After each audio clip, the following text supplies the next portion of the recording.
નમસ્કાર મિત્રો, હું પ્રોફેસર પ્રયત્કર કાનાડિયા. આજે આપણે વાત કરીશું ધ ઇન્ટરનેશનલ હુઝ હુ, એટલે કે આ જીવની કોષ છે. અને આ જીવની કોષ એવો છે કે જે જીવિત વ્યક્તિઓ, દુનિયામાં જે પ્રસિદ્ધ વ્યક્તિઓ છે એના માટેનો આ સ્ત્રોત છે.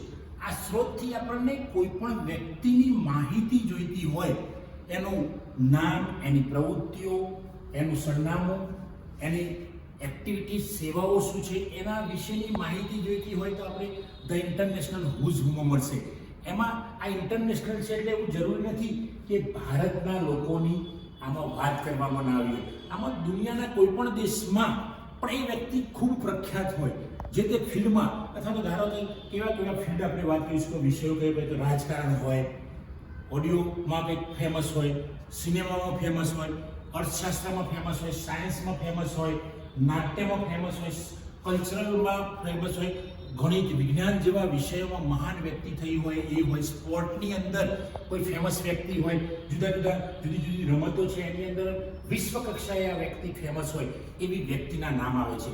રાજકીય પુરુષો હોય તો એમના નામ, ફોર એક્ઝામ્પલ આપણે અત્યારે વાત કરીશું તો આપણા પ્રિયમ શ્રી મોદી સાહેબની વાત કરીએ તો મોદી સાહેબની તમામ વિગત, મોદી સાહેબનું નામ, એમના પપ્પાનું નામ, એમના ગામનું સરનામું, એ ક્યારથી સીએમ બન્યા, ક્યારે પીએમ બન્યા, એની તમામ માહિતી આપશું. એ જ રીતે મુર્મુ દ્રૌપદી મેડમની વાત કરીએ, આપણા રાષ્ટ્રપતિ, તો એમની પણ એવું થશે કે ભાઈ એમનો જન્મ, એમનું કામ, જીવન દરમિયાનનું કામ શું હતું, એમનું વતન શું હતું, એ કેવી રીતે રાષ્ટ્રપતિ બન્યા, એની ટૂંકી માહિતી આ સ્ત્રોતની અંદર. આવા કોઈ પણ, ધારો કે સચિન તેંડુલકરની વાત કરીશું તો સચિન તેંડુલકર ક્રિકેટર ક્યારે બન્યા, એમને રન કેટલા કર્યા છે, એમની જુદી જુદી પ્રવૃત્તિઓ કઈ છે, એમનું મૂળ વતન કયું છે, અત્યારે ક્યારે છે, એમનું એડ્રેસ, ઈમેલ, એમની તમામ જે બાબતો હશે ટૂંકમાં માહિતી આપવામાં આવે છે.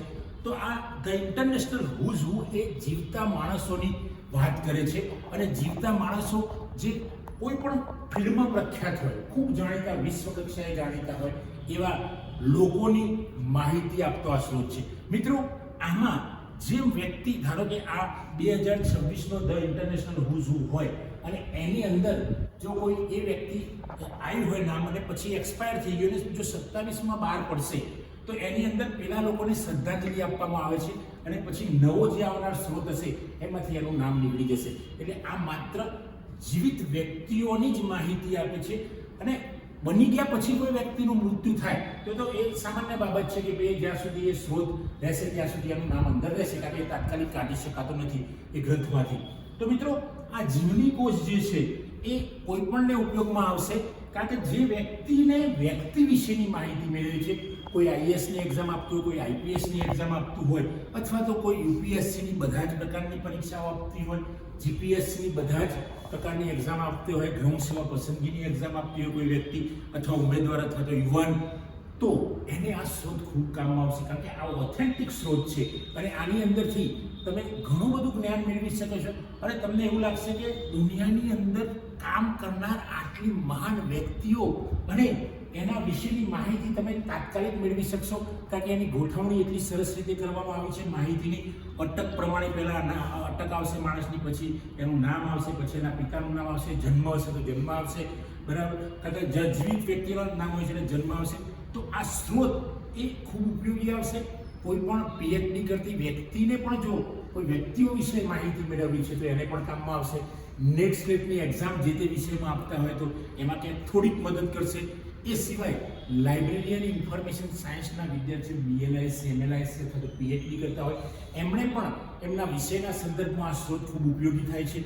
એ સિવાય કોઈ પણ વિષયમાં અભ્યાસ કરતા વિદ્યાર્થીઓને એમના વિષયમાં કોણ મોટી વ્યક્તિ થઈ છે અથવા તો કોણ વિદ્વાન છે અથવા તો એનું યોગદાન એમના વિષયમાં જબરજસ્ત છે તો એના વિશેની સરસ માહિતી ધ ઇન્ટરનેશનલ હુઝ હુ દ્વારા મળશે.